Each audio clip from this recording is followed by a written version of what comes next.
We're live here on the phone lines, folks. If you're just tuning into the show with former Alabama wide receiver Mac Hereford, played from 2016 to 2019 on that 2017 national championship team and part of two SEC title squads as well. And Mac, switching this now from offense to defense, and a guy that played with so much passion a season ago, even in limited action, that being one Christian Barmore. When I watch him, I see an angrier version of A'Shawn Robinson.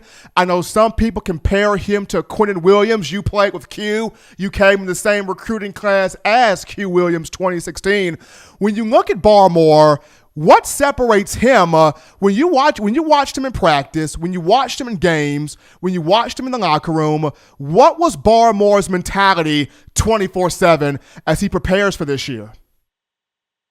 He, to put it short and sweet for you, Barmore is a killer. On the field, he's always in the mindset that he's going to beat anybody and everybody off that line, and get into that backfield. And he believes, he truly does, that no one can stop him. And you get to see that, like when he gets in, it's special to see.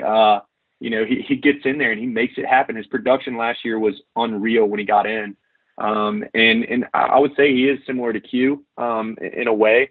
They have similar play styles and mentality in the way that when they're out there on the field, they think they're the best person on that field.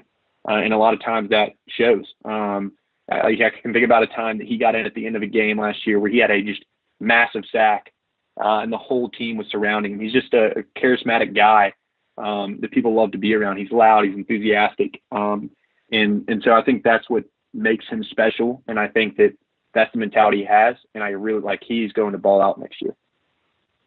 Another guy on the defense, as we're sticking here with the defense, Mac, here for just a moment, and we look at one Shane Lee, of whom he had a lot of responsibilities this past season. He entered his freshman year with the idea of Dylan Moses is going to be the starting linebacker. I just have to learn from this guy right here. I can take some notes. I'm going to play, but I don't have to be the guy. And then unfortunately, Dylan gets hurt. Shane becomes the guy. And, Lee, for the most part, stats-wise, had a strong year. 86 tackles, was around the football, made plays, just maybe didn't have the speed that he would like to have. He's working on that right now.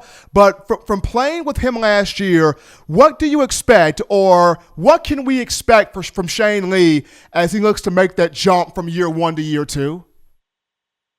Well, Shane, so one of the things that I think that a lot of people get it confused, I think it doesn't have as much to do with Shane's speed as people think. I can remember back in fall camp, I was on the field and I caught this crosser route, and I'm turning up, and I see a guy, he has an angle on me, but he comes out of nowhere and runs me out of bounds. And I'm sitting there and he's laughing, and I'm like, who is this new guy? Who's this new linebacker? And that's kind of like shows that Shane has the speed. I think he is actually fast. I think that what it is just his hip mobility at times, and agility. I think he's a little tight in the hips, so that like when someone like Waddle could juke someone out like that, I think that he has good speed. I just think it's that reaction and hip mobility, and I think that he's going to get a lot better with that. I think you're going to expect to see him just come in even better, whether it be getting faster if that is like really a problem, and then he's going to be looser in the hips and able to read the defense. I mean, he was a freshman and comes in and in a critical part of the defense, and just did a really good job leading and coaching up others. And he's a very intelligent guy and just works extremely hard. That I think you'll see him, step up again next year and, have an awesome and very productive season. Thank you for watching Touchdown Alabama Magazine's YouTube channel. To continue to get the best in Alabama football content, subscribe here. And turn on your notifications to stay connected with the hottest shows covering your Crimson Tide.